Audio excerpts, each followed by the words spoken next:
Bodhisattva doctor Babasaheb Ambedkar जयंती उत्सव मध्यवर्ती महामंडळाची बैठक रविवारी 30 मार्च रोजी आयोजित करण्यात आली आहे। बोधिसत्व डॉक्टर बाबासाहेब आंबेडकर जयंती उत्सव मध्यवर्ती महामंडळाची बैठक रविवारी 30 मार्च रोजी सायंकाळी 5 वाजता डॉक्टर बाबासाहेब आंबेडकर पुतळ्याच्या शेजारील जागेत नॉर्थकोट मैदाना शेजारी आयोजित करण्यात आली आहे, अशी माहिती उत्सव अध्यक्ष सागर उबाळे यांनी पत्रकार परिषदेत दिली। भारतरत्न डॉक्टर बाबासाहेब आंबेडकर यांच्या जयंती निमित्तानं ही बैठक आयोजित केली आहे।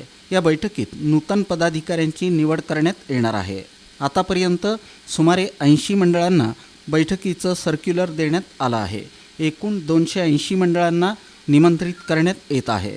यावेळी उत्सव समितीचे पदाधिकारी, समाजातील विविध क्षेत्रातील पदाधिकारी, कार्यकर्ते, महिला, विद्यार्थी आदींनी उपस्थित राहावं असं आवाहन कार्यकारिणी सदस्य आशुतोष नाटकर यांनी केलं आहे। बोधिसत्व डॉक्टर बाबासाहेब आंबेडकर जयंती उत्सव मध्यवर्ती महामंडळाच्या वतीनं घेण्यात आलेल्या पत्रकार परिषदेत सर्वप्रथम आपल्या सर्वांचं स्वागत आणि कौतुकही करतो। सालाबादाप्रमाणे यावर्षी देखील महामानव डॉक्टर बाबासाहेब आंबेडकर यांची 134वी जयंती जयवर साजरी केली जाणार आहे। तसंच सोलापूरमध्ये मोठ्या प्रमाणात वर्षभर चालू केली जाते।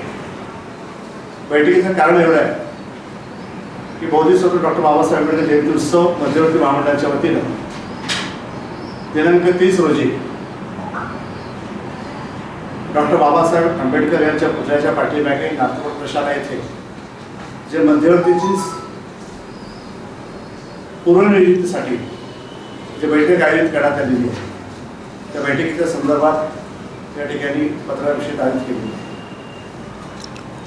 उत्सव समितीच्या वतीनं सालाबादाप्रमाणे यंदाही वेगवेगळ्या कार्यक्रमाचं नियोजन, मार्ग व किती तारखेला किती ते किती कुठल्या पद्धतीने कशा पद्धतीने साजरा करायचा असतो, याच अनुषंगाने 30 तारखेच्या होणाऱ्या सोलापूर जेवढे काही मंडळ असतील, विविध संस्था असतील, आंबेडकर भीम आंबेडकर सैनिक असतील, या सर्वांची विश्वासात घेऊन सर्वांमध्ये त्या ठिकाणी निर्णय घेण्यात येणार आहे।